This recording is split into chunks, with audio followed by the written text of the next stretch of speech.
ভিডিওটি দেখার আগে সবার কাছে ছোট্ট একটা রিকোয়েস্ট করতে চাই, প্লিজ প্লিজ প্লিজ যারা ভিডিওটি দেখবেন সবাই একটা করে সাবস্ক্রাইব করে দেবেন। আছে কিন্তু আমার সাথে সেই গুন্ডিগিরি করবে। সত্যি বলতে ভালোবাসা কি আগে না জানলেও এখন উপলব্ধি করতে পারছি। কারণ আসমা যখন গতকাল আমাকে চর মেরেছিল তখন আমার দুঃখ হয়নি, কিন্তু যখন বলেছিল ওর সাথে আর কখনো কথা না বলতে তখন আমি অনুভব করেছিলাম আমার বুকে চিনচিন ব্যথা করছে। গতকালের সেই ঘটনা না ঘটলে মনে হয় কোনোদিন বুঝতে পারতাম না যে আমার মনে আসমার জন্য ভালোবাসা লুকিয়ে আছে। হ্যাঁ, আপনারা যা ভাবছেন তা সত্যি, আমিও আসমাকে ভালোবেসে ফেলেছি। তবে এখনই আসমাকে কিছু বলবো না। আর আসমাকে তো তখনই মাফ করে দিয়েছিলাম যখন আমাকে জড়িয়ে ধরে কান্না করছিল। তখন আসমার চোখের পানিতে আমার সব রাগ অভিমান ভেসে যায়।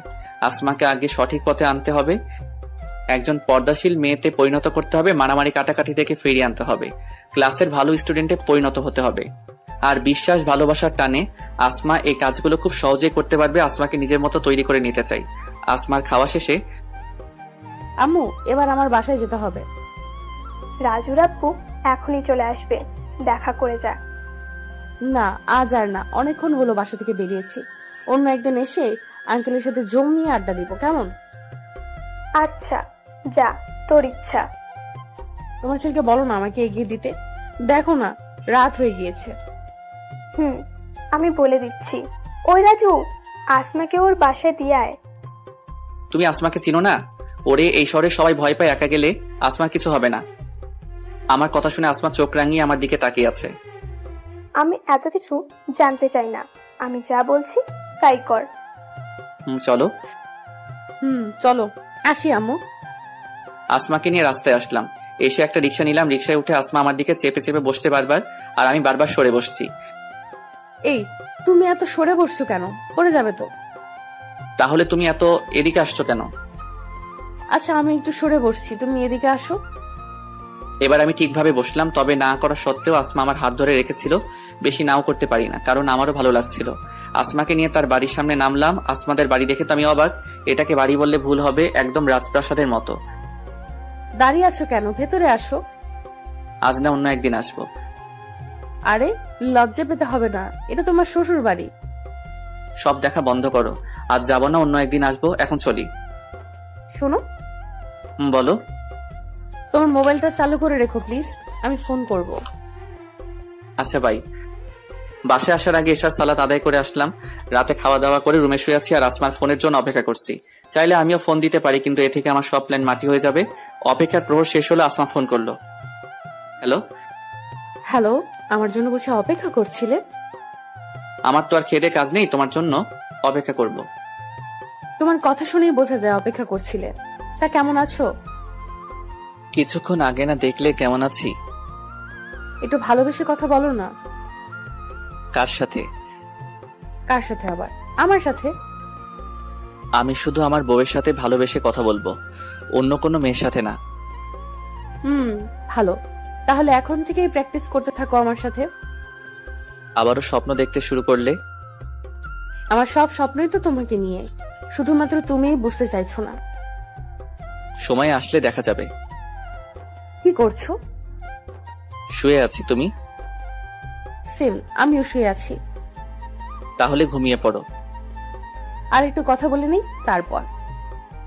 আসমার সাথে আরো কিছুক্ষণ কথা বলে ঘুমিয়ে গেলাম। প্রতিদিনের মতো আজও ঘুম ভাঙলো আজানের মধুর সুরে। ফজরের সালাত আদায় করে রাস্তায় হাঁটাহাঁটি করে বাসায় এসে আবার ঘুমিয়ে গেলাম। আম্মুর ডাকে ঘুম থেকে উঠলাম, নাস্তা করে ফ্রেশ হয়ে ভার্সিটিতে চলে আসলাম। এসেই নাইম আর নীলাকে একসাথে দেখলাম। ভালোই তো চলছে দুইজনের মধ্যে। আর তুই কেমন আছিস? আলহামদুলিল্লাহ ভালো, তুই? আলহামদুলিল্লাহ ভালো। কাল আসলি না কেন? ওইসব কথা বাদ দে, ক্লাসে চল। তুমি আমাকে মাফ করে দাও প্লিজ। আসমা তোমাকে অনেক ভালোবাসে, তাই অমন করেছিল। ওইসব কথা এখন বাদ দাও, ক্লাসে চলো। নীলা আর নাইম আগে আগে হাঁটছে আর আমি পিছনে। এখনো আসমাকে দেখলাম না, তাই চারদিকে উকিঝুঁকি মারছি, দেখি আসমা এসেছে কিনা। ক্লাসে চলে আসলাম, কিন্তু আসমা ক্লাসেও নেই।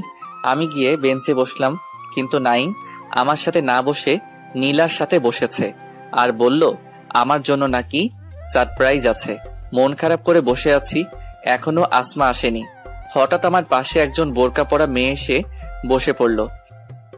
এই আপনি এখানে বসেছেন কেন? ওঠেন বলছি। আপনি আসমাকে চিনেন? আপনাকে যদি দেখে আমার পাশে বসেছেন তাহলে আপনাকে ভার্সিটি ছাড়া করবে, না হয় আমাকে মেরে শেষ করে দিবে। ওই আপনি হাসছেন কেন? মেয়েটি হাসতে হাসতে মুখের থেকে বোরকার অংশটা মানে নেকআপটা সরালো। মুখ দেখে তো আমি হাঁ করে আছি। আসলে মেয়েটি অন্য কেউ না, মেয়েটি হলো আসমা। কি জনাব, এবার মুখটা বন্ধ করেন, মাফি যাবে তো। রাতারাতি এত পরিবর্তন কিভাবে শুনি? বলেছি না তোমার জন্য সবকিছু করতে পারি, আর এটা তো সামান্য ব্যাপার। এক রাতের মধ্যে কিভাবে এই পোশাক জোগাড় করলে? তুমি মনে হয় ভুলে গেছো তোমার শ্বশুর মশাই কি করতে পারে। তোমার বাবাকে বলে রাতের মধ্যে এই পোশাক জোগাড় করেছে। ভালো, এখন কিন্তু তোমাকে আগের থেকেও সুন্দর লাগছে। ধন্যবাদ। এবার আমাকে ভালোবাসবে তো? দেখা যাবে। শোনো, এত ভাব নিবে না। ক্যাম্পাসে তো দেখলাম এদিক ওদিক তাকিয়ে আমাকে খুঁজছিলে, আর ক্লাসে এসে মন খারাপ করে বসেছিলে। যখন মনে করলে অচেনা কোনো মেয়ে তোমার পাশে বসেছে, তাকে উঠিয়ে দিতে চাইবে। আমি সব বুঝি, বুঝলে? বুঝো তোমার মাথা। ক্লাসে স্যার চলে আসলে আর কোনো কথা হয়নি, তবে আসমা আমার পাশেই বসেছিল। আসমার এমন পরিবর্তনে স্যারও অনেক খুশি হয়েছে। এক এক করে সবগুলো ক্লাস শেষ করলাম। আজ আসমা মনোযোগ দিয়ে ক্লাস করেছে। ক্লাস শেষ, তাই আমরা সবাই বেরিয়ে আসলাম। সত্যি বলতে আজ নতুন করে আসমার প্রেমে পড়ে গেলাম। আমার জন্য এত তাড়াতাড়ি এতটা পরিবর্তন হবে ভাবতে পারিনি। আমি এখন তোমাদের বাসায় যাব। এখন না, বিকালে এসো। এখন গিয়ে রেস্ট নাও। আচ্ছা, বিকেলে আসবো কিন্তু। আচ্ছা এসো। রাস্তায় এসে যখন আমি বাসার দিকে রওনা দিব, অমনি আসমা আস্তে করে একটা কাশি দেয়। আমি তার দিকে তাকালাম বোঝার জন্য কি হয়েছে। আসমাও আমার দিকে মন খারাপ করে দাঁড়িয়ে আছে, কিছু বলছে না। কিছু বলবে? মাথা নাড়িয়ে না বলল। তাহলে বাসায় যাও। কিন্তু আসমা যাচ্ছে না। এখন বুঝলাম ব্যাপার কি। আমি তো আজ আসমাকে রিক্সা করে দিতে ভুলেই গিয়েছি, তাই এভাবে দাঁড়িয়ে আছে। তাড়াতাড়ি রিক্সা ডাকলাম। এই রিক্সায় উঠো। উঠছি। বিকালে দেখা হবে, বাই। ভালোভাবে যেও, বাই। আসমার চেহারা দেখে মনে হচ্ছে অনেক খুশি হয়েছে যে আমি তার মনের কথা না বলাতে বুঝতে পেরেছি এখানে আসমারও ভুল আছে। আমি আসমাকে পরিবর্তন হতে বলেছি, তাই বলে কি আমার কাছে কোনো আবদার করবে না? তা তো হয় না। বরং আসমার আবদারগুলো পূরণ করতে আমার অনেক ভালো লাগে। জোহরের সালাত আদায় করে বাসায় চলে আসলাম। বাসায় এসে কলিং বেল বাজালাম। দরজা খোলার পর সামনে তাকিয়ে দেখি আজ আম্মু না, অন্য কেউ দাঁড়িয়ে আছে। আমার সামনে দাঁড়িয়ে আছে আমার মামাতো বোন নাবিলা। এবার অনার্স ফার্স্ট ইয়ারের স্টুডেন্ট। দেখতে সুন্দর হওয়ায় একটু বেশি স্টাইল করে। কেমন আছো ভাইয়া? আলহামদুলিল্লাহ ভালো। তুই কেমন আছিস? আমিও ভালো। তা কখন আসলি? এই তো কিছুক্ষণ আগে। আমি ফ্রেশ হয়ে এসে পরে কথা বলবো নে। গোসল করে বেরিয়ে দেখি নাবিলা আমার রুমে বসে আছে। কি করিস? আমি তোমাকে খাওয়ার জন্য ডাকছিল, তাই ডাকতে আসলাম। চল। খাওয়া দাওয়া করে রুমে আসলাম। আসতেই আসমা ফোন করলো। খাওয়া দাওয়া করছো? তুমি খেয়েছো? তাহলে এখন একটু ঘুমাও। ঘুমাবো, তবে আর একটু কথা বলে তারপর।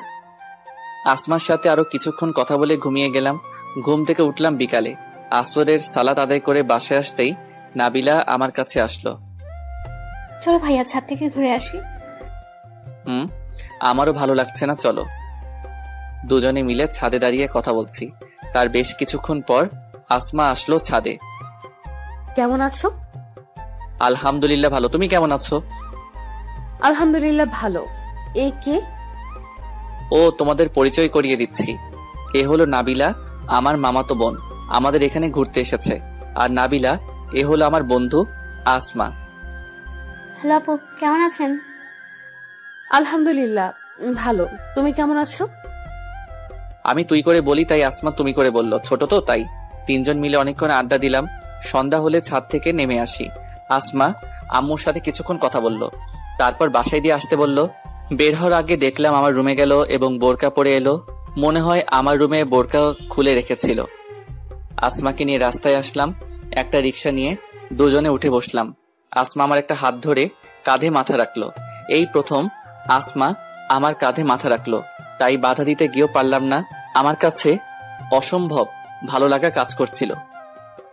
কাল তো শুক্রবার, তাই আমাকে নিয়ে ঘুরতে যেতে হবে। আমি তোমাকে নিয়ে ঘুরতে যাব কেন? গুন্ডিগিরি ছেড়ে দিয়েছি বলে এই না যে আমার কথা শুনবা না। আমি কিছু শুনতে চাই না। আমরা কাল ঘুরতে যাব, ব্যাস। আচ্ছা, রাগ করতে হবে না, নিয়ে যাব। আরো কিছু কথা বলার পর আসমাদের বাড়িতে চলে আসলাম। আসমাকে নামিয়ে আমি বাসায় চলে আসলাম। যদিও আসমা জোর করেছিল ওদের বাসায় যেতে, কিন্তু আমি যাইনি। বিয়ের আগে বেশি শ্বশুর বাড়ি যাওয়া ঠিক না, কি বলেন?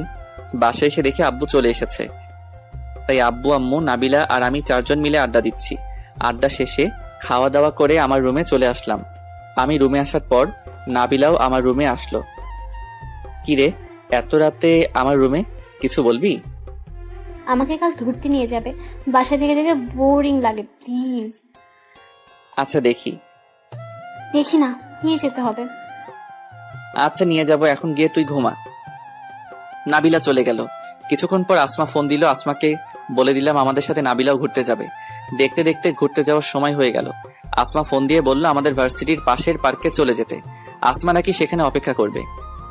নাবিলাকে সাথে নিয়ে রিক্সা করে চলে আসলাম পার্কের সামনে।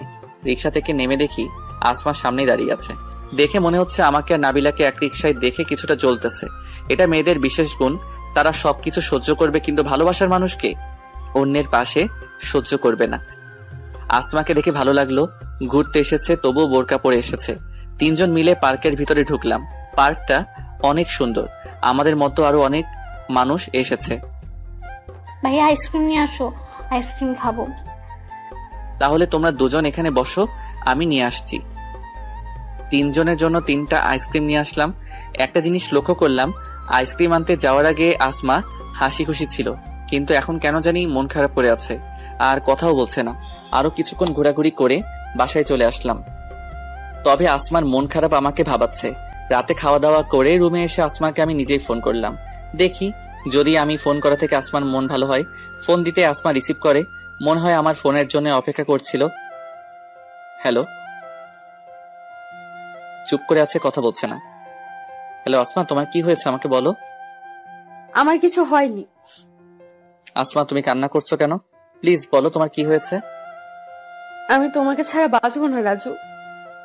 কি হয়েছে আগে বলো প্লিজ। নাবিলা বলেছে ও নাকি তোমাকে ভালোবাসে। কি বলছে সব? নাবিলা তোমাকে এই কথা কখন বললো?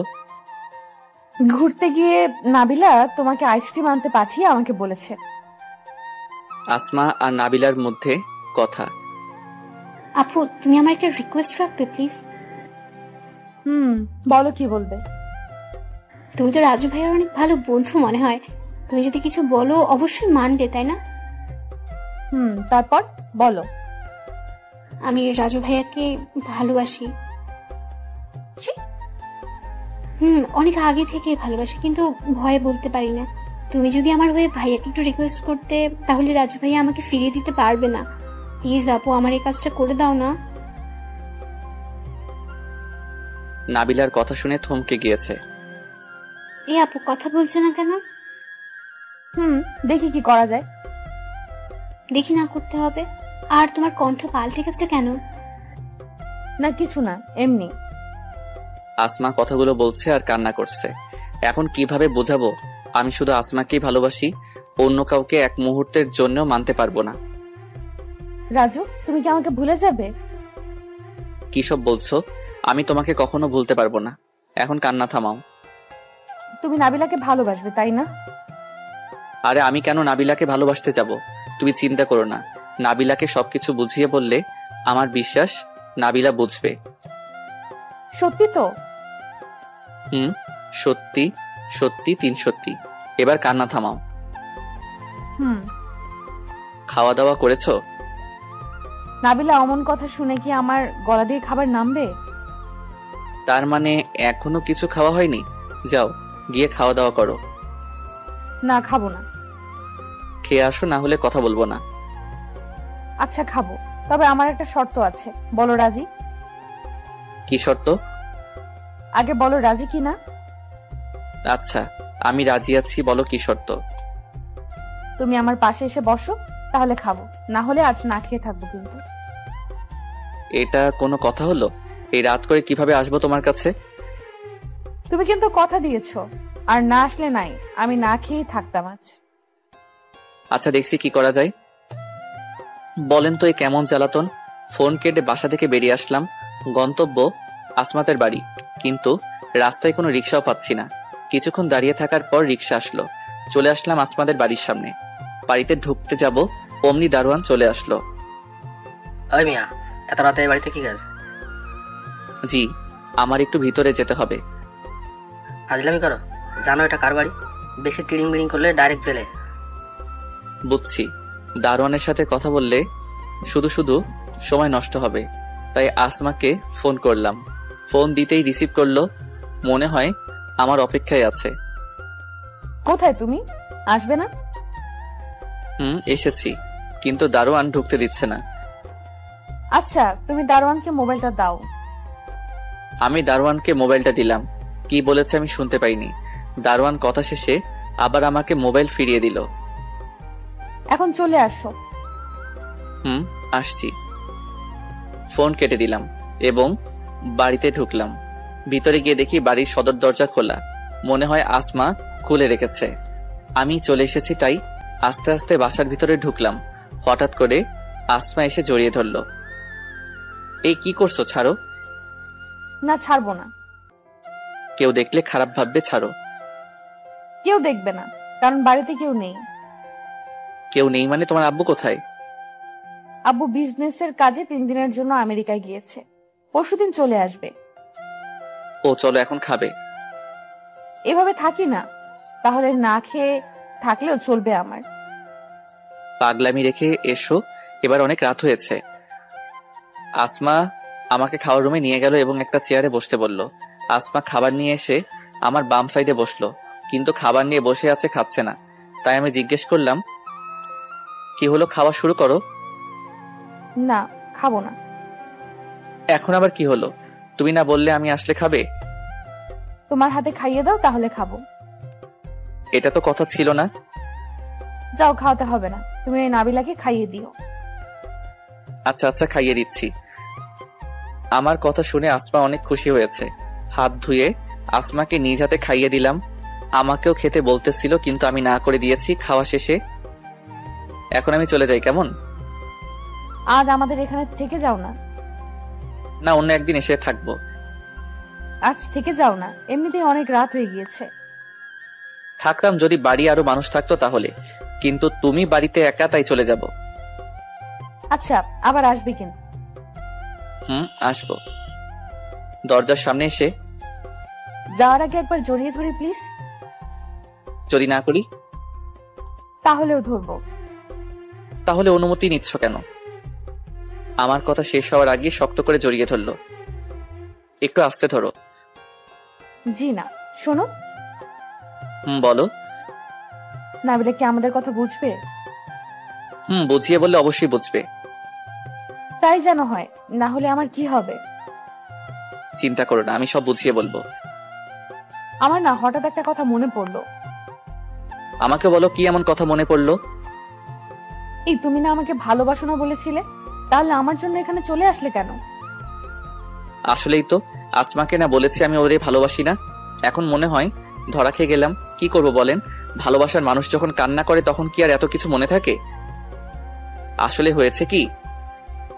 আর কিছু বলতে হবে বাবু? আমি সব কিছু বুঝতে পারছি। কিছুক্ষণ আগে কান্না করেছি কারণ আমি মনে করেছিলাম তুমি আমাকে ভালোবাসো না, তাই ভয় হয়েছিল যদি নাবিলাকে ভালোবেসে ফেলো। কিন্তু এখন আর ভয় করছে না, কারণ তুমিও আমাকে ভালোবাসো। দেরি হয়ে যাচ্ছে, বাসায় যেতে হবে। আচ্ছা, সাবধানে যাবা, আর বাসায় গিয়ে আমাকে ফোন করবে। আচ্ছা। আসমান থেকে বিদায় নিয়ে চলে আসবো এমন সময় আবার পিছন থেকে ডাক দিল। আমি আবার কাছে গেলাম। আবার কি? এটা কি হলো? কারণ এটা এখন আশা করিনি। এত বুঝতে হবে না, এখন বাসায় যাও, তোমার না দেরি হয়ে যাচ্ছে। আর কথা না বাড়িয়ে চলে আসলাম বাসায়। ডুপ্লিকেট চাবি ছিল, তাই বাসায় ঢুকতে সমস্যা হয়নি। রুমে এসে আসমাকে ফোন করে বলে দিলাম বাসায় চলে এসেছি। সকালে ভার্সিটিতে গেলাম, ভালোভাবে ক্লাস শেষ করলাম। তবে একটা জিনিস লক্ষ্য করেছি, আসমা অনেক হাসি খুশি। হতে পারে আমিও তাকে ভালোবাসি সেটা জানতে পেরে। আমি আসমার চেহারায় সব সময় হাসি খুশি দেখতে চাই, তাই নাবিলাকে সবকিছু ভালো করে বোঝাতে হবে, না হলে 3টা জীবনই নষ্ট হবে। আমাদের দেশে একটি প্রবাদ আছে যে আমার জন্য গলা সমান পানিতে নামতে পারে, তার জন্য আমি কম হলেও কোমর সমান পানিতে নামতে পারি। আমার ভালোবাসাটাও অনেকটা এই রকম। আসমা, যে কিনা আমার এক কথায় নিজের সব বদভ্যাস ছেড়ে দিয়েছে, যে কিনা সব সময় ফ্যাশন করে বেড়াতো, সে এখন ঘুরতে গেলেও বোরকা পরে বের হয়। যে আমার জন্য এতটা পরিবর্তন হয়েছে, তাকে কিভাবে কষ্ট দিয়ে থাকতে পারি? সে যদি ভালোবাসার জায়গায় অন্য কিছু আমার কাছে চাই, তাহলে না করতে পারবো না। বিকেলে নাবিলাকে নিয়ে ছাদে আসলাম, উদ্দেশ্য সবকিছু বুঝিয়ে বলা। নাবিলা আর আমি ছাদের এক কোণে গিয়ে দাঁড়ালাম। নাবিলা, তোকে কিছু কথা বলবো, মনোযোগ দিয়ে শুনবি প্লিজ। বলো। আসমা গতকাল বলল তুই নাকি আমাকে ভালোবাসিস। কিন্তু আমি তোকে কোনোদিন ওই রকম চোখে দেখিনি। আমি সবসময় তোকে নিজের বোনের মতো দেখেছি, আর আমি চাই তুই সবসময় আমার বোন হয়ে থাক। কিন্তু কোনো কিন্তু না, তোর এখনো অনেক পড়াশোনা বাকি। দেখবি সময় হলে আমার থেকে ভালো ভালো ছেলে তোর পিছনে ঘুরবে। কিন্তু তোমার মতো তো হবে না। তুই তো দেখি ভারী বোকা মেয়ে, তখন আমার থেকেও সুন্দর ও ভালো ছেলে পাবি। সত্যি তো? সত্যি। এখন একটা হাসি দে তো, তোকে এভাবে গোমরা মুখে ভালো দেখায় না। আর শোন, মাগরিবের সালাত পড়ে আসার সময় তোর জন্য ফুচকা নিয়ে আসবো, কেমন? আচ্ছা ভাইয়া। এখন তোকে আরো একটা কথা বলি। বলো ভাইয়া। আসমা আর আমি দুজন দুজনকে ভালোবাসি। কি? আমার কথায় কি ভাবি রাগ করেছে নাকি? না, তবে এখনই ভাবি ডাকতে হবে না, ওইসব বিয়ের পরে ডাকিস, কেমন? আচ্ছা। যাক বাবা, নাবিলার মাথা থেকে ভালোবাসার ভূত নামাতে পেরেছি, তাতেই অনেক। আরো কিছুক্ষণ ছাদে থেকে নিচে নেমে আসলাম। মাগরিবের সালাত আদায় করে আসার সময় নাবিলার জন্য ফুচকা নিয়ে আসলাম। ফুচকা দিয়ে আমার রুমে আসলাম। এসে আসমাকে ফোন করলাম, আসসালামু আলাইকুম, কেমন আছো? ওয়ালাইকুম সালাম, আলহামদুলিল্লাহ ভালো, তুমি কেমন আছো? আলহামদুলিল্লাহ, আমিও ভালো আছি। আর শোনো, একটা খুশির খবর আছে। বলো, কি খবর? আমি নাবিলাকে সবকিছু ভালোভাবে বুঝিয়ে বলেছি এবং নাবিলা আমার কথা রেখেছে। এখন নাবিলার মাথায় আর ভালোবাসার ভূত নেই। বেচারি মনে হয় কষ্ট পেয়েছে, তাই না? তা তো মনে হয় একটু পেয়েছে। জানো, আমি এখন চিন্তা মুক্ত আছি। কালুর কথা শোনার পর থেকে সবকিছু কেমন যেন মাথার উপর দিয়ে যাচ্ছিল, কিন্তু এখন ঠিক আছি। এখন আর চিন্তা করতে হবে না, সবকিছু ঠিকঠাক আছে। তুমি না একটু বেশি হাবাগোবা, না হলে কোনো মেয়ে তোমাকে কোন চোখ দিয়ে দেখে তাও বুঝি, আর তার জন্যই ভয় হয়। জি না, আমি যথেষ্ট বুঝি, আবার বেশি বুঝলে সমস্যা আছে। শোনো, কাল ভার্সিটিতে যেতে হবে না। কেন? কারণ আমি যাব না, তাই তোমাকে তো আবার চোখে চোখে রাখতে হয়। আমি কি ছোট বাচ্চা নাকি যে আমাকে চোখে চোখে রাখতে হয়? তুমি ওই রকমই। আর শোনো, কাল তোমার জন্য একটা সারপ্রাইজ আছে। কি সারপ্রাইজ বলো? এখন বলা যাবে না, কাল সময় হলেই বুঝতে পারবে। ওকে, তোমার ইচ্ছা। আরো কিছুক্ষণ কথা বলে ফোন কেটে দিলাম। ভাবছি কাল আসমা আমাকে কি সারপ্রাইজ দিবে। এই মেয়েকে বিশ্বাস নেই, কি থেকে কি করে বসে আল্লাহ ভালো জানে। অন্যান্য রাতের মতো আজকে রাতটাও কেটে গেল ভালোই ভালো। আজ আর ভার্সিটি যাইনি। আসমার সারপ্রাইজ দেখার জন্য আব্বু আজ দুপুরে অফিস থেকে চলে আসলো, তাই জানতে গেলাম কি হয়েছে। কি আব্বু আজ দুপুরে চলে আসলে? আমিও জানি না, স্যার এসে বললো বাসায় নাকি কি কাজ আছে, তাই ছুটি নিয়ে চলে গেলাম। আমার মাথায় তো এখন কিছুই ঢুকছে না। তাই নাকি? অবশ্য ভালোই হয়েছে, আমিও আজ ভার্সিটিতে যাইনি, একসাথে আড্ডা দেওয়া যাবে। তুই বস, আমি ফ্রেশ হয়ে আসি। অনেকদিন পর সবাই একসাথে দুপুরের খাবার খেলাম। সবাই একসাথে বসে খাওয়ার মজাই আলাদা। সবাই একসাথে খাওয়া দাওয়া শেষ করলাম। বিকালে আসরের সালাত আদায় করে বসার রুমে এসে বসলাম। সবাই মিলে কথা বলছি। কিছুক্ষণ পর কে যেন বাসার কলিং বেল বাজালো। আমি গেলাম দরজা খুলে দিতে। দরজা খুলে দেখি আসমা এসেছে, সাথে একজন ভদ্রলোক এসেছে। আমি ভদ্রলোককে সালাম দিলাম। আসসালামু আলাইকুম, ভিতরে আসেন। তুমিও আসো আসমা। ভদ্রলোক আমার সালামের জবাব দিয়ে ভিতরে ঢুকলো। উনাকে বসার রুমে পাঠালো আর আসমা আমার কাছে দাঁড়ালো। আসমা, কে উনি? তোমার শ্বশুর মশাই। কি বলছো এসব? যা শুনলে তাই। বলেছিলাম না আজ তোমাকে সারপ্রাইজ দিব। এখন ভেতরে আসো। এ বুঝি নাই মেয়ের মাথায় কি চলে? এরকম সারপ্রাইজ কেউ কাউকে দেয় নাকি? আমরা বসার রুমে আসলাম। আসমা গিয়ে আব্বু আম্মুকে সালাম করলো, তারপর আম্মুর পাশে বসলো। আসমা সবার সাথে তার বাবার পরিচয় করিয়ে দেয়। তারা কুশল বিনিময় করলো। আপনাদের সবার সম্পর্কে আসমার কাছে অনেক কথা শুনেছি। আপনাদের সাথে দেখা করে অনেক ভালো লাগলো। আপনি দেশের এত বড় বিজনেসম্যান হয়ে আমাদের এখানে এসেছেন, এই তো অনেক কিছু। ভাইজান, আমি কিন্তু আজ বিজনেসম্যান হিসেবে আসিনি, আমি এসেছি একজন মেয়ের বাবা হিসেবে। আপনার কথা ঠিক বুঝলাম না। আমার মেয়ের বিয়ের প্রস্তাব নিয়ে এসেছি আপনার ছেলে রাজুর জন্য। আমাকে ফিরিয়ে দেবেন না ভাইজান? কি বলছেন এসব? আমাদের মতো মধ্যবিত্ত পরিবারে আপনার মেয়ের বিয়ের প্রস্তাব নিয়ে এসেছেন? শুনেন ভাইজান, আমি গত 10 বছর ধরে দেশের সেরা বিজনেসম্যানের অবস্থানে অটল আছি, কিন্তু আমার মেয়ের সুখের কাছে তা খুবই তুচ্ছ। আমার মেয়েটা কোনোদিন মায়ের আদর পায়নি, কারণ জন্মের সময় আসমার মা মারা যায়। তাই আসমার চাওয়ার আগে সবকিছু দিয়ে খুশি রাখতাম, কখনো মায়ের অভাব বুঝতে দেয়নি। তাই হয়তো কিছুটা বিগড়ে গিয়েছিল। আমার মেয়ে কার সাথে উঠা বসা করতো, কি করতো, দিন শেষে আমার কাছে এসে সব খবরাখবর আসতো। কিন্তু রাজুর সাথে যখন আসমার দেখা হয় তখন লক্ষ্য করলাম আমার মেয়ের মধ্যে এক থেকে একাধিক পরিবর্তন ঘটেছে। আর আজ আপনারা নিজ চোখেই দেখতে পাচ্ছেন। আমি রাজুর সম্পর্কে খোঁজ খবর নিয়ে দেখেছি। এই যুগে এর চেয়ে ভালো ছেলে আমার মেয়ের জন্য পাবো। আসমা নিজে এসে আমাকে রাজুর সম্পর্কে সবকিছু বলেছিল, আর আজ আমাকে আপনাদের কাছে নিয়ে আসলো। আসমাকে দেখেই বোঝা যায় নিজের থেকে রাজুকে বেশি ভালোবেসে ফেলেছে। প্লিজ ভাইজান, আমার মেয়ের মনে আঘাত দিয়েন না। আপনার যদি কোনো আপত্তি না থাকে তাহলে আমাদের কেন আপত্তি থাকবে? তবে রাজু এখনো পড়াশোনা করছে, তার উপর বেকার ছেলে, তা তো মনে হয় আপনি জানেন। কিছুদিন পরেই তো তাদের ফাইনাল এক্সাম, তারপর তো অবশ্যই কিছু করবে। আর আমি তো আছি, আমি নিজে সবকিছু ব্যবস্থা করে দিই। আর আপনিও তো একজন সরকারি কর্মকর্তা, আপনিও কিছু করতে পারেন। তবে আমি কিছু করে দিলে কখনো নিজেকে ছোট মনে করবেন, কারণ আজ থেকে আমার মেয়ে যেমন আপনাদের মেয়ে, তেমনি আপনাদের ছেলেও কিন্তু আমার ছেলে হবে। আর আমাদের সব সুখ শান্তি তো আমাদের সন্তানদের ঘিরে। বেআই সাহেব, আপনি কোনো চিন্তা করবেন না, আমরা আপনার প্রস্তাবে রাজি আছি। আর আসমার আমার ঘরের বউ না, মেয়ে হয়ে থাকবে। আর আসমা আমাকে আগে থেকেই মা বলে ডাকে। আলহামদুলিল্লাহ। তবে বিয়েটা যদি ওদের পরীক্ষার পরে হয় তাহলে ভালো হয়। আমিও এমনই কিছু ভাবছি। তবে আমার আরো একটি রিকোয়েস্ট আছে। জি বলেন। আমি চাই আগামীকাল আসমা আর রাজুর বিয়েটা পারিবারিকভাবে সেরে দিতে। পরীক্ষার পর না হয় ধুমধাম অনুষ্ঠানের মধ্যে বউ ঘরে নিয়ে আসবেন। চিন্তা করবেন না, আমাদের বাসায় আগামীকাল সবকিছু রেডি থাকবে। আপনি আর আসমা চলে আসবেন। ধন্যবাদ বিয়ান সাহেব। সবকিছু যেন আমার মাথার উপর দিয়ে যাচ্ছে।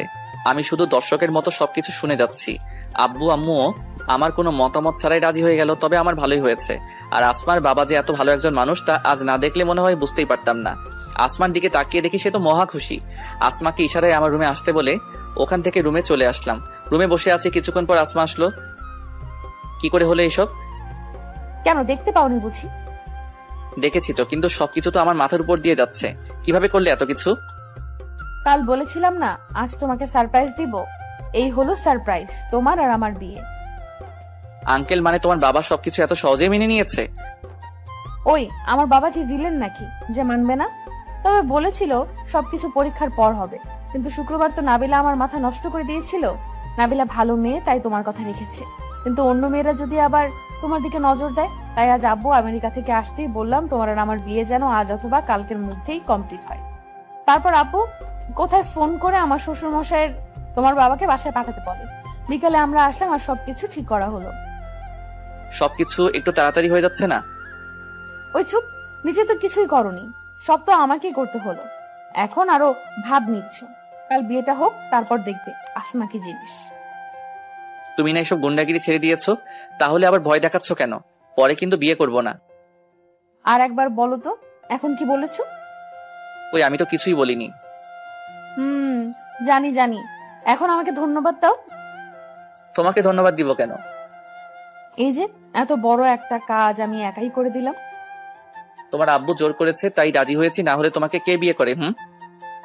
কি এত বড় কথা? আজ তুমি শেষ। কথাটি বলেই আমাকে বিছানার উপর ফেলে দিয়ে আমার বুকে চড়ে বসলো আসমা। তারপর কিল ঘুষি থাপ্পড় ইচ্ছা মতো আমার উপর প্রয়োগ করলো। কেন যে ফাইজলামি করতে গেলাম এখন বুঝতেছি মজা কাকে বলে। এবারের মতো ছেড়ে দাও, কথা দিচ্ছি আর কখনো এমন কথা বলবো না। আর বলার চান্সও পাবে না। আগামী কালকেই তোমাকে বিয়ে করছি। রাগি মুডে না, তোমাকে অনেক সুন্দর লাগছে। প্রশংসা করে দেখি কাজ হয় কিনা। পাম দিচ্ছ তাই না? কি যে বলো না, আমি তোমাকে পাম দিব এই সাহস হয়েছে আমার? বলো। আজ এসব কথায় কাজ হবে না বাবু। এতক্ষণ আসমা আমার বুকে এসে বসে মারছিল, তাই আসমাকে এক টান দিয়ে আমার কাছে নিয়ে আসলাম। আসমার মুখটা একদম আমার মুখের কাছে চলে এসেছে। ধীরে ধীরে আসমার নিঃশ্বাস বেড়ে যাচ্ছে। দুজন দুজনের চোখে তাকিয়ে আছি, কেউ কিছু বলছি না। হঠাৎ কারো কথায় আমাদের ঘোর কাটলো। তাকিয়ে দেখি নাবিলা দরজার কাছে দাঁড়িয়ে আছে। আসমা আমার উপর থেকে এক ঝটকায় সরে যায়। কি লজ্জা, কি লজ্জা। এই সবকিছু বিয়ের পরও করা যাবে, এখন আসেন আপনাদের ডাকছে। কথাগুলো বলে নাবিলা হাসতে হাসতে চলে গেল। আসমার দিকে তাকিয়ে দেখি লজ্জায় লাল হয়ে আছে, তবে আসমাকে এখন অপূর্ব সুন্দর লাগছে। বলতে পারেন আমার দেখা সবচেয়ে সুন্দর। দুজনেই চুপ করে আছি, কেউ কোনো কথা বলছি না। আমি রুম থেকে বেরিয়ে আসলাম এবং আসমাকেও ইশারা করলাম আসার জন্য। আঙ্কেল এবং আসমা আরো কিছুক্ষণ থেকে হালকা নাস্তা করে চলে যায়। যাওয়ার আগে আসমার সাথে আর কোনো কথা হয়নি। মনে হয় ওই সময়ের ঘটনার জন্য লজ্জা পাচ্ছে। বুঝি না মেয়েদের এত লজ্জা আসে কোথা থেকে। গত পরশু রাতে নিজেই তো আমাকে বুঝতেই পারছেন কি বলতে চাচ্ছি দিয়েছিল। আর আজ লজ্জায় মুখ দিয়ে কথা বের হচ্ছে না। রাতে খাওয়া দাওয়া করে রুমে আসলাম। এসে আসমাকে একটা ফোন দিলাম। সাথে সাথে ফোন রিসিভ করে মনে হয় আমার জন্যই অপেক্ষা করছিল। হ্যালো। ফোন করতে তো দেরি করলে কেন? তুমিও তো দিতে পারতে। আমার ফোন দিতে লজ্জা করছিল তাই ফোন দেইনি। ভালো কথা মনে করালে। তোমাকে না লজ্জা মাখা মুখে অপূর্ব সুন্দর লাগছিল, মন চাচ্ছিল তোমার গাল দুটি টেনে দেই। এই তুমি না দিনে দিনে অনেক রোমান্টিক হয়ে যাচ্ছ। তাই নাকি? তুমি কি করে বুঝলে? তোমাকে বলতে হবে নাকি? দেখি বিয়ের পর কতদিন থাকে। এমন আরো দুষ্টু মিষ্টি ভালোবাসার কথা বলে আজকের মতো ঘুমিয়ে যাই। সকালে আব্বু আমাকে নিয়ে বাজারে যায় এবং অনেক জিনিস কেনাকাটা করে, মনে হয় বিয়ের জন্য। একটা জিনিস খেয়াল করে দেখেছেন, আমার বাবা মা এখনো জানতে চায়নি আমার এই বিয়েতে মত আছে কিনা। না বলে নাই। আসমার সাথে বিয়ে হলেই তো হলো, কি বলেন আপনারা? সন্ধ্যার দিকে আমাদের বাসা ভালোই জাঁকজমক হয়ে ওঠে। নাইম, নীলা, আমার মামা মানে নাবিলার বাবা এসেছে। আপনাদের দাওয়াত দিতে পারিনি তাই দুঃখিত। পরের বার বড় করে অনুষ্ঠান করার সময় অবশ্যই দাওয়াত দিব, কেমন? কিছুক্ষণ পর আঙ্কেল ও আসমা চলে আসে। সবার উপস্থিতিতে ইসলামী নিয়ম অনুযায়ী আমারও আসমার বিয়ে সম্পন্ন হয়। সবাই আমাদের নতুন জীবনের জন্য দোয়া করবেন। সবাই মিলে একসাথে খাওয়া দাওয়া করলাম। নাইম ও নীলা চলে গেল। কথা অনুযায়ী আসমা এবং আঙ্কেল, ও সরি এখন আর আঙ্কেল বলা যাবে না, শ্বশুর বলতে হবে। তো আসমা ও আমার শ্বশুর মশাইয়ের চলে যাওয়ার সময় হয়ে গেল। আমার কি কপাল দেখেছেন? বিয়ে করেও নাকি একা থাকতে হবে, কারণ বড় করে অনুষ্ঠান করে বউ ঘরে আনবে। তাহলে এখন বিয়ে করার কি দরকার ছিল? পরেই করতো। আসমার মাথায় যে কি চলে আল্লাহই ভালো জানে। আসমা আম্মুকে দিয়ে অন্য একটা রুমে গেল। কিছু সময় পর দুজনেরই আবার চলে আসলো। বেআই সাহেব, আমার একটা কথা বলার ছিল। জি বেআইন সাহেব, বলেন কি কথা? আপনি যদি কিছু মনে না করেন, আমি চাই বিয়ের প্রথম এক সপ্তাহ আসমা আমাদের এখানেই থাকুক, পরে না হয় আবার আপনার ওখানে চলে যাবে। তবে আগামীকাল অবশ্যই রাজু আর আসমাকে আপনাদের বাড়িতে পাঠাবো। কি যে বলেন না বেআইন সাহেব, আসমা এখন আপনার বাড়ির বউ। একেবারের জন্য রেখে দিলেও আমার কিছু করার নেই। ঠিক আছে, আসমাকে রেখে যাব, কিন্তু আগামীকাল দুইজনকে অবশ্যই আমাদের বাড়িতে পাঠাবেন। জি পাঠাবো, আপনি কোনো চিন্তা করবেন না আসমাকে নিয়ে। আমি কথা দিচ্ছি আসমা আমার মেয়ে হয়ে থাকবে। আরো কিছু কথা বলে শ্বশুর মশাই চলে যাওয়ার সময় আমি এগিয়ে দিতে আসলাম। বাসার নিচে এসে, রাজু বাবা। জি আঙ্কেল, সরি জি বাবা বলেন। আস্তে আস্তে ঠিক হয়ে যাবে। শোনো বাবা, আমার মেয়েটা তোমাকে পাগলের মতো ভালোবাসে। তোমাকে কষ্ট দিয়ে কান্না করবেন না বাবা, আমি কথা দিচ্ছি আসমাকে কখনো কষ্ট পেতে দিব না। আসলে আসমার জন্মের পর থেকে আমার থেকে দূরে যায়, আজ প্রথম ওরে থাকতে হবে। আমাকে এভাবে দেখলে আসমাও মন খারাপ করবে, তাই বাসায় কিছু বলি। তুমি একটা জিনিস লক্ষ্য করেছো, আসমা তোমাকে পেয়ে এতটাই খুশি হয়েছে যে আসমা ভুলেই গিয়েছে আমাকে ছাড়াই প্রথম অন্য কোথাও থাকছে। আমি চাই এভাবেই আসমাকে সবসময় আগলে রাখবে। জি বাবা, আপনি কোনো টেনশন নিয়েন না। আর আসমাকে তো আমি কালই আপনাদের ওখানে নিয়ে আসবো। আরো কিছু ভালো মন্দ কথা বলে শ্বশুর মশাই চলে যায়, আমি বাসায় চলে আসি। আসমাকে নাবিলার সাথে ঘুমোতে পাঠিয়েছি, প্রথমেই বাসায় থাকছে, যদি একা থাকতে ভয় পায় তাই দুজনকে একসাথে থাকতে বললাম। আর তুই গিয়ে তোর রুমে গিয়ে ঘুমিয়ে পড়, দেখে ক্লান্ত মনে হচ্ছে তোকে। যাচ্ছি। এ তো সেই লাউ মানে কদু, কদু মানে লাউই হয়ে গেল। বাসায় বউ আছে কিন্তু আমার সাথে নাই, অন্য রুমে। আমার রুমে এসে শুয়ে পড়লাম। শুয়ে শুয়ে ভাবছি সবকিছু কেমন যেন কল্পনার মতো লাগছে। আর সবকিছুর মূলে হলো আসমা। মেয়েটা আমার জন্য এই অল্প কিছুদিনে কি না করেছে। নিজেকে আমার পছন্দ মতো গড়ে তুলেছে, কোটিপতির মেয়ে হয়েও বাবা রাজি করিয়ে আমাকে বিয়ে করেছে। যা বুঝলাম, আমি আসমাকে যতটুকু ভালোবাসি আসমা আমাকে তার থেকে 1000 গুণ বেশি ভালোবাসে। এইসব ভাবতে ভাবতে কখন ঘুমিয়ে যাই বুঝতে পারি না, কিন্তু বেশিক্ষণ ঘুমাতে পারিনি। কেউ মনে হয় আমার চুল ধরে ঝাঁকড়াচ্ছে, তাই তাড়াতাড়ি করে উঠে বসে পারলাম এবং বোঝার চেষ্টা করছি কি হয়েছিল। চোখ কসলাতে কসলাতে তাকিয়ে দেখি আসমা আমার বিছানার পাশে বসে আছে। এই তুমি এত রাতে আমার রুমে কি করছো? এত অবাক হওয়ার কি আছে, আমি এখন তোমার বিয়ে করা বউ, তাই এই রুমেই আসতে পারি। তুমি ঘুমাওনি? রাখো তোমার ঘুম, আমি একটুও ঘুমাইনি, আর উনি নাক দেখে ঘুমাচ্ছে। এই যে শোনো, আমি এখন তোমার সাথে ঘুমাবো, বুঝলে? তুমি আমার সাথে ঘুমাবে কেন? তুমি না নাবিলার সাথে শুয়েছিলে? ওখানে ঘুম আসছিল না, তাই এখানে চলে আসলাম। ও আচ্ছা, বিয়ের প্রথম রাত নয় স্বামী স্ত্রীর জন্য বাসর রাত হয়, তাহলে আমাদের সময় হলো না কেন? তোমাকে যেদিন ঝাঁকজমক অনুষ্ঠান করে বাড়িতে আনা হবে সেদিন আমাদের বাসরাত হবে, তাই আজ কিছু হয়নি। আমাদের তো বিয়ে হয়ে গিয়েছে, তাই চলো আমরা আজই বাসর করে ফেলি। কি বলছো এইসব? না না, তেমন কিছু এখন হচ্ছে না। আজ আসমার লজ্জা গেল কই বুঝলাম না। আচ্ছা যাও, কিছু হবে না, কিন্তু এখন আমি তোমার সাথে ঘুমাবো। কেন, নাবিলার সাথে ঘুমাও। ওই বেশি কথা বলবে না, তাহলে মায়ের কাছে গিয়ে বিচার দিব। কি বিচার দিবে? বলবো আমি ঘুমাচ্ছিলাম, তার মধ্যে তুমি মধ্যরাতে ফোন করে তোমার রুমে ডেকেছো। কি? আমার কথা না শুনলে এমনই হবে। চলো এখন একসাথে ঘুমাবো, আর আমার খুব ঘুম পাচ্ছে। আমি আর কথা বাড়ালাম না। এই মেয়েকে বিশ্বাস নেই, পরে আবার সত্যি সত্যি আম্মুর কাছে চলে যাবে বিচার দিতে, আর আমার ইজ্জতের ফালুদা বানিয়ে ছাড়বে। আমি শুয়ে পড়লে আসমা আমার বুকে মাথা রেখে আমার পাশে শুয়ে পড়ে। শুধু বুকে মাথা রাখেনি, সাথে 2 হাত দিয়ে জড়িয়ে ধরেছে। আমার মধ্যেও একটা ভালো লাগা কাজ করছে, ভালোবাসার মানুষকে এত কাছ থেকে দেখতে পেয়ে। তাই আস্তে আস্তে আসমার মাথায় হাত বুলিয়ে দিচ্ছি। শোনো। বলো। আমাকে সব সময় এভাবে ভালোবাসবে তো? বাসবো। জানো, আমার না বাবার কথা খুব মনে পড়ছে। চিন্তা করো না, কাল তোমাদের বাড়িতে নিয়ে যাব, এখন ঘুমাও। ঘুমাচ্ছি। কিছুক্ষণ পর তাকিয়ে দেখি আসমা ঘুমিয়ে পড়েছে। ঘুমন্ত অবস্থায় প্রথম দেখলাম আসমাকে। চুলগুলো এসে আমার মুখে পড়েছে, চুলগুলোর থেকে এক মায়াবী ঘ্রাণ আসছে। আমার মাথাটা হালকা উঁচু করে আসমার কপালে ভালোবাসার পরশ এঁকে দিলাম। এটা ছিল আমার পক্ষ থেকে আসমার প্রতি প্রথম ভালোবাসার ছোঁয়া। তারপর আসমাকে জড়িয়ে ধরে আমিও ঘুমিয়ে পড়লাম। সকালে ঘুম থেকে উঠে দেখে আসমা আমার পাশে নেই, মনে হয় ভোরবেলা আবার নাবিলার কাছে গিয়েছে। বলতে হবে আমার বউটার বুদ্ধি আছে। বিকেলের দিকে আসমাদের বাড়িতে আসলাম। আসমা এসেই তার বাবার সাথে গল্প করতে শুরু করে দিয়েছে, দেখে মনে হচ্ছে কতকাল ধরে কথা হয়নি। আসমাদের বাড়ি থেকে রাতে আবার আমাদের বাড়িতে চলে আসি। দেখতে দেখতে আমাদের বিয়ের 1 মাস হয়ে যায়। আসমা এখন 1 সপ্তাহ আমাদের বাড়িতে থাকে, 1 সপ্তাহ ওদের বাড়িতে থাকে, যেন 2 বাড়ির সবাই খুশি থাকে, আর আমাদের ভালোবাসাও আরো কয়েক গুণ বাড়তে থাকে। বিয়ের এতদিন হলেও আসমা আমার কাছে কোনো কিছু চাইনি।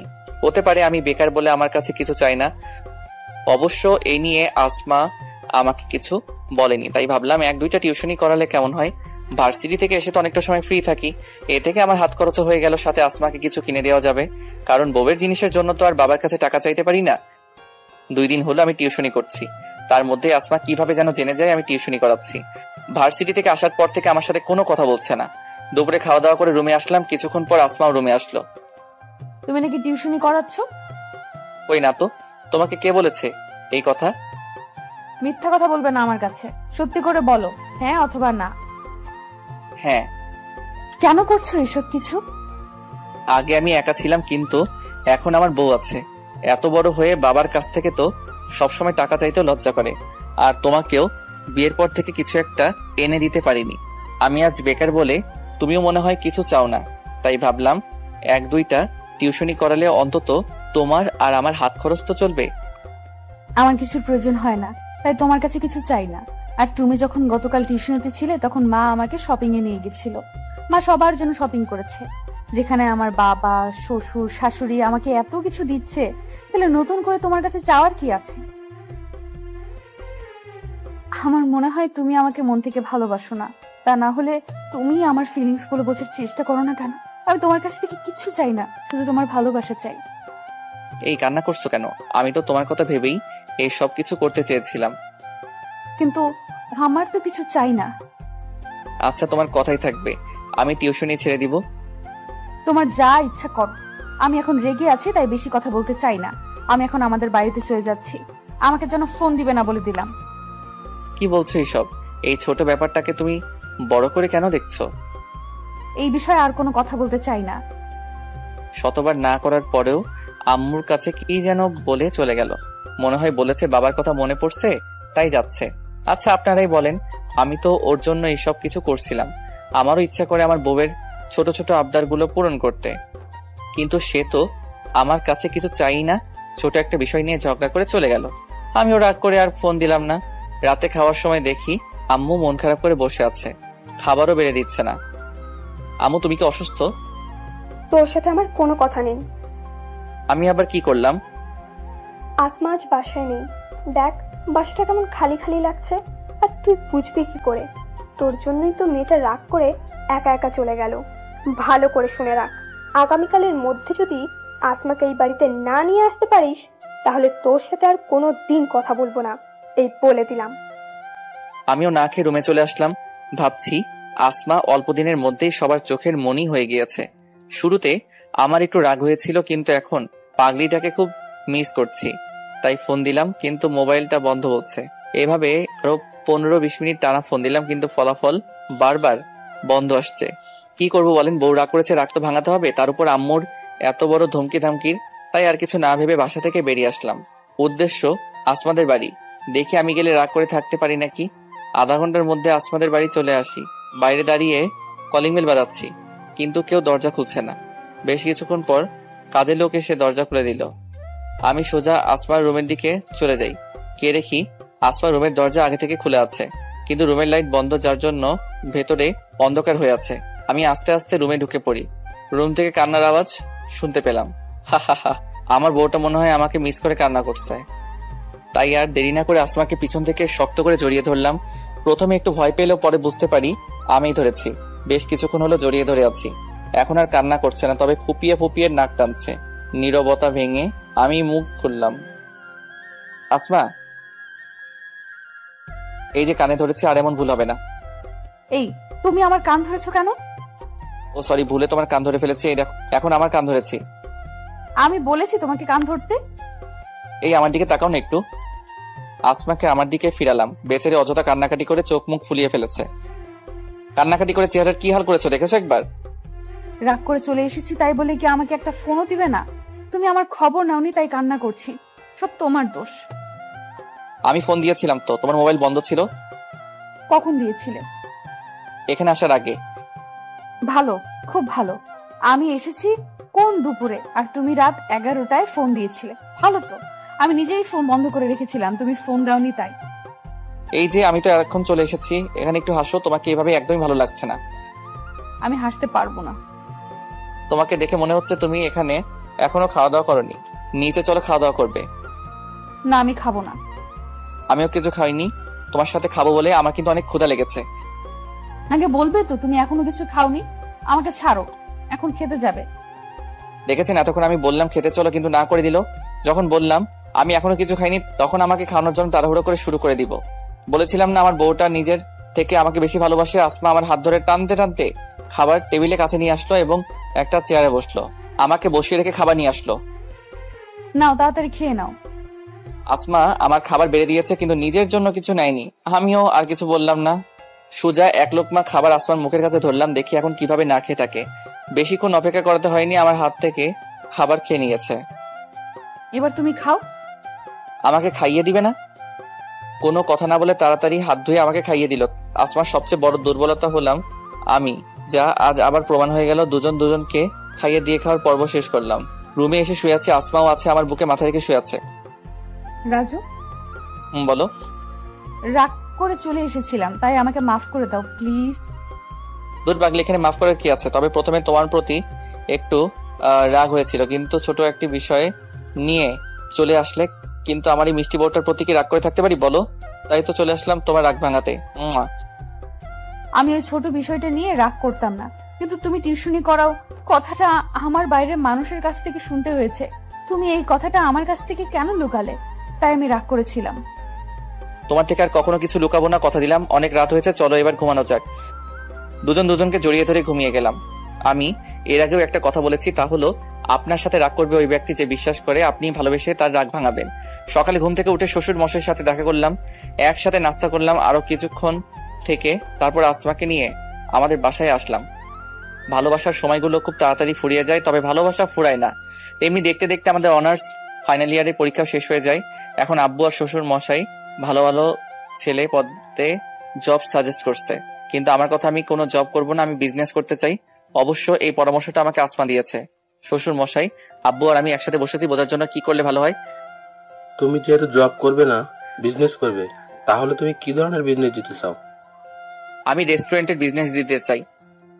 বাহ, এটা খুব ভালো কথা। তুমি চিন্তা করো না, এই শহরের সবচেয়ে ভালো জায়গায় তোমার রেস্টুরেন্টের জায়গা নিয়ে দেব। ধন্যবাদ বাবা, কিন্তু আমি চাই না আপনি আমাকে কোনো আর্থিক সাহায্য করেন।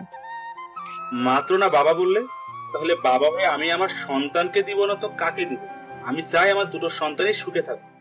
যাও, তোমার কথাও রাখলাম। আমি শুধু তোমাকে রেস্টুরেন্টের জমি কিনে দিব, বাকিটা না হয় বেআই সাহেব দেখে নিবে। আমি আর কোনো কথা শুনতে চাই না, তাই হবে। কিছুদিনের মধ্যেই শ্বশুর মশাই রেস্টুরেন্টের জন্য জমি কিনে দেয়। আব্বু আর দেরি করেনি, সাথে সাথে রেস্টুরেন্ট নির্মাণের ব্যবস্থা করে দেয়।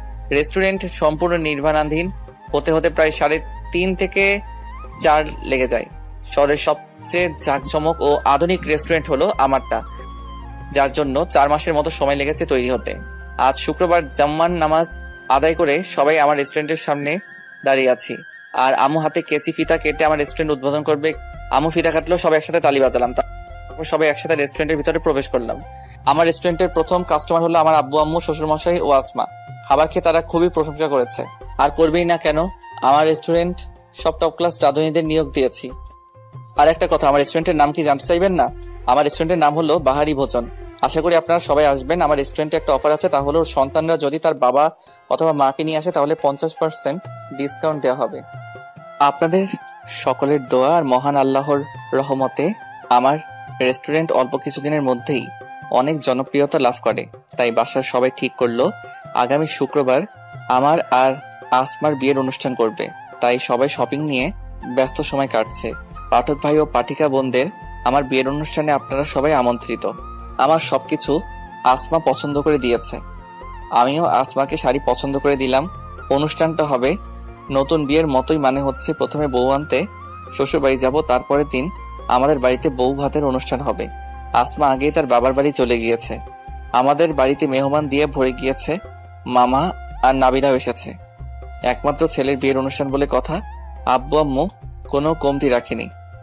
অপেক্ষার প্রহর শেষ করে বরযাত্রী নিয়ে আসমাদের বাড়িতে আসলাম। লাল নীল আলোয় জলজল করছে চারপাশ। আসমার বাবা আমাদের আপ্যায়নে কোনো কমতি রাখেনি। শ্বশুর মশাই তার আত্মীয় ও বিজনেস পার্টনারদের সাথে পরিচয় করিয়ে দেয়। কিছুক্ষণ পর আসমাকে নিয়ে আসা হলো। আসমার সৌন্দর্য লিখে বর্ণনা করতে পারবো না, তাই অযথা সময় নষ্ট করে লাভ নেই। আসমা আর আমার সুন্দর মুহূর্তগুলো ক্যামেরা বন্দি করতে ব্যস্ত হয়ে পড়েছে সকলেই। আমাদের একসাথে বসানো হলো ভিডিও করার জন্য। আসমা অনেক হাসি খুশি ভাবে সময়টাকে উপভোগ করছে, তাই ভাবলাম একটু রাগিয়ে দেখি কেমন লাগে। দেখো ওই মেয়েটাকে কত সুন্দর লাগছে। তোমার চোখ তুলে ফেলবো। আরে রাগ করো কেন, আমি তো মজা করছিলাম। করো মজা করো, সময় আমারও আসবে, তখন কোথায় পালাবে দেখে নিব। তুমি কি আমাকে ভয় দেখাচ্ছ নাকি? মনে করো তাই। কথায় আছে না, একটি দুর্ঘটনা সারা জীবনের কান্না। আমার সাথে মনে হয় এমনই কিছু হবে, না হলে কেন গেলাম এমন মজা করতে। অনুষ্ঠান শেষে আসমাকে নিয়ে আমাদের বাড়িতে আসলাম, তবে আসার আগে আসমা অনেক কান্না করেছিল, মনে হয় বাবাকে ছেড়ে আসছে। তাই আমাদের বাড়িতে আসমাকে আনার পর সবাই তাকে নিয়ে ব্যস্ত হয়ে পড়ে। এমন ভাব করছে যেন নতুন বউ এসেছে। বিয়ে তো করেছি 7-8 মাস আগে, তার মধ্যে কিছুদিন তো আমাদের সাথেও ছিল। যাই হোক, আম্মু আসমাকে বরণ করে ঘরে ঢুকলো, আর আমাকে মনে হয় সবাই ভুলেই গিয়েছে। মনে হচ্ছে আমাকে দেখেও দেখছে না। রাত 12টা বাজে, নাইমার আমি ছাদে বসে আড্ডা দিচ্ছি। এমন সময় ছাদে নীলার অবতরণ। আমার বেষ্টুটা বাসর ঘরে বসে থাকতে থাকতে মনে হয় ঘুমিয়ে গিয়েছে, আর তুমি এখনো সাথে বসে আছো। আমি তো যেতে চাচ্ছি, কিন্তু তোমার জামাই তো আমাকে যেতে দিচ্ছে না। আর একটা কথা, গত 1 মাস আগে নাইম ও নীলার পারিবারিকভাবে বিয়ে হয়েছে। সবাই তাদের নতুন জীবনের জন্য দোয়া করবেন। ওই, তুই আমাকে দোষারোপ করছিস কেন? দেখেছো, এখন আবার আমাকে ঝাড়ি দিচ্ছে। আচ্ছা তুমি যাও, একে আমি দেখে নিচ্ছি। নাইমকে একটা চোখ টিপ মেরে নিচে চলে আসলাম। বাসর ঘরের সামনে দাঁড়িয়ে আছি, ভিতরে যেতে কেমন যেন নার্ভাস ফিল হচ্ছে। এমন কেন হচ্ছে বুঝতে পারছি না। এর আগেও তো আমি আর আসমা একসাথে থেকেছি, কিন্তু আজ এমন হচ্ছে কেন? মনের মধ্যে এক অজানা অনুভূতি নিয়ে রুমে প্রবেশ করলাম। আমার অস্তিত্ব টের পেয়ে কিছুটা নড়ে চড়ে বসলো আসমা। রুম থেকে সুন্দর ঘ্রাণ আসছে। চারিদিকে তাকিয়ে দেখলাম ফুল দিয়ে সাজানো আমার পুরো রুম। আসমা আমার কাছে আসলো এবং পা ধরে সালাম করতে চাইলো, কিন্তু আমি সালাম করতে না দিয়ে কিছুটা পিছনে সরে গিয়ে আসমাকে দাঁড় করালাম। আসমা আমার দিকে অবাক দৃষ্টিতে তাকিয়ে আছে। দ্রুত পরিস্থিতি স্বাভাবিক করলাম জন্য বললাম, শুনো, এখানে এত অবাক হওয়ার কিছু নেই। আমি পায়ে ধরে সালাম করতে দেইনি, কারণ পায়ে ধরে সালাম করা শিরক ও বিদাত। আমরা সবাই জানি মহান আল্লাহ সব গুনাহ মাফ করলেও শিরকের গুনাহ মাফ করে না। তাই তোমাকে বাধা দিলাম। আর আমি তোমাকে শুধু ইহকালে পেতে চাই না, পরকালেও তোমাকে আমার সঙ্গী হিসেবে চাই। তাই আমাদের সব ধরনের পাপাচার থেকে নিজেকে বাঁচিয়ে রাখতে হবে। তোমার অজু আছে? অজু করে এসেই বসেছি। ওকে, আমি অজু করে আসছি, দুজন একসাথে সালাত আদায় করব। আসমাকে বলে চলে গেলাম অজু করতে। পায়ে ধরে সালাম করা শিরক এবং বিদাত। ইসলামে এরূপ কোনো সালাম নেই। সালাম হলো মুখে বলা আসসালামু আলাইকুম। আর তাছাড়া শিরক এই কারণে যে অন্যের নিকট পায়ে ধরে সালাম করতে গেলে মাথা ঝুঁকাতে হয়। আর বিদাত এই কারণে যে এইরূপ সালামের কোনো অস্তিত্ব ইসলামে নেই। সালাত আদায় শেষে আসমা আবার বিছানায় গিয়ে ঘোমটা দিয়ে বসে পড়লো। আমিও গিয়ে আসমার কাছে বসলাম। নীরবতা ভেঙে আসমার ঘোমটাটা সরালাম। জানো, তোমাকে আজ অপূর্ব সুন্দর লাগছে। থাক, আর পাম দিতে হবে না। কি বলছো এসব? সত্যি তোমাকে আজ অপূর্ব সুন্দর লাগছে? জানি জানি। এই নাও, এগুলো তোমার। আমি এত টাকা দিয়ে কি করব? এগুলো তোমার মোহরানার টাকা। এই টাকার উপর তোমার হক আছে, তাই তোমাকে টাকাগুলো নিতে হবে। কিন্তু এখানে সব টাকা দেওয়া হয়নি, কিছু টাকা কম আছে। আমার কাছে এখন এর থেকে বেশি নেই। বুঝতেই পারছো, রেস্টুরেন্ট দিতে অনেক টাকা খরচ হয়েছে, তাই তবে বাকি টাকাগুলো আমি দ্রুত দিয়ে দিব। তোমার যখন ইচ্ছা হয় দিও। ধন্যবাদ। এই চলো, এখন ছাদে যাব। এত রাতে ছাদে যাবে কেন? আমার একটা ইচ্ছা ছিল, বাসর রাতে আমার বরের সাথে একসাথে বসে চাঁদ দেখবো। ওকে, চলো, তোমার ইচ্ছেটা পূরণ করে আনি। যাবো তো, কিন্তু আমাকে কোলে করে নিয়ে যেতে হবে। তাহলে আমি পারবো না। তুমি আমার ইচ্ছেটা পূরণ করবে না? থাক, আর ইমোশনাল ব্ল্যাকমেল করতে হবে না, নিয়ে যাব, চলো। আসমাকে কোলে করে এক এক করে সিঁড়ি বেয়ে উপরে উঠছি, আর আসমা আমার গলা জড়িয়ে ধরে আমার নাকে তার নাক ঘষছে। ব্যাপারটা বিরক্তিকর হলেও বেশ রোমান্টিক। এমন করছো কেন? পড়ে যাবে তো নাকি? তুমি এত কিছু না ভেবে চলো তো। আসমাকে নিয়ে ছাদে আসলাম এবং দোলনায় বসলাম। আসমার পাশে আমিও বসলাম এবং আসমার কলে আমার মাথা রাখলাম। আসমা আমার মাথায় বিলি কেটে দিচ্ছে। চাঁদের আলো এসে পড়ছে আসমার মুখে। কর্তইনের রূপবতী দেখাচ্ছে আমার বউটাকে। অপলক দৃষ্টিতে তার দিকে তাকিয়ে আছি। আসমার কথায় আমার ঘোর কাটলো। দেখো, আজকের চাঁদটা অনেক সুন্দর দেখাচ্ছে, তাই না? সুন্দর, তবে তোমার থেকে বেশি না। হাসছো কেন? আমি তো সত্য কথাই বললাম। কিছুক্ষণ নীরব থেকে আসমা বলল, তুমি কি চাও, আমাদের প্রথম ছেলে হোক নাকি মেয়ে হোক? হঠাৎ এই কথা কেন? কেন, আমাদের বুঝি বেবি হবে না? এখন বলো তোমার কি পছন্দ? সৃষ্টিকর্তা যা দিবে তাতেই আমি খুশি, তবে তোমার মতো দুষ্টু মিষ্টি মেয়ে হলে বেশি খুশি হব। জি না, তোমার মতো একটা লাজুক ছেলে চাই। তবে এগুলো সৃষ্টিকর্তার কাছেই ছেড়ে দিলাম। অনেকক্ষণ তো হলো, চলো এবার নিচে নেমে যাই। চলো। এবারও কিন্তু আমাকে কোলে করে নিতে হবে। আজ আর মনে হয় বাঁচবো না এই আলুর বস্তা ওঠাতে ওঠাতে। এই, তুমি কি যেন বললে আমাকে?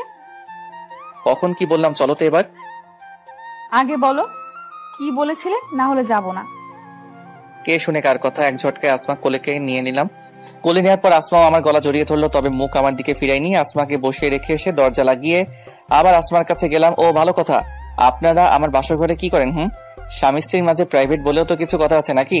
আমাদের কাজ আমাদের করতে দেন, আর আপনারা এখন যেতে পারেন, টাটা বাই বাই। 5 বছর পর আসমা, আমি, নাইম ও নীলা একসাথে বসে আড্ডা দিচ্ছি। আজ নাইম দম্পতি আমাদের বাসায় ঘুরতে এসেছে। আমাদের কথার মাঝে হঠাৎ দৌড়াতে দৌড়াতে তানভীর আসলো। ও আপনাদের বলা হয়নি, আসমা আর আমার ঘর আলোকিত করে আমাদের মেয়ে আড়াইতা জন্ম নিয়েছে।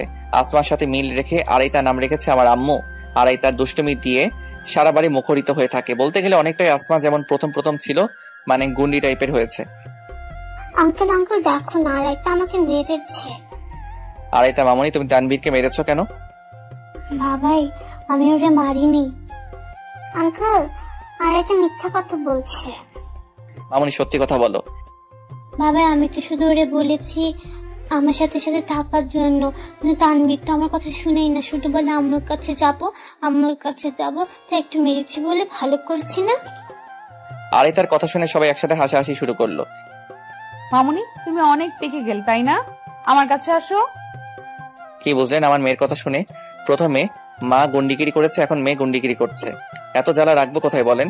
সর্বশেষে এটাই বলতে চাই, সবাই আমাদের জন্য দোয়া করবেন যেন এভাবে আমাদের ভালোবাসা ও স্নেহ দিয়ে সবাইকে আগলে রাখা যায়।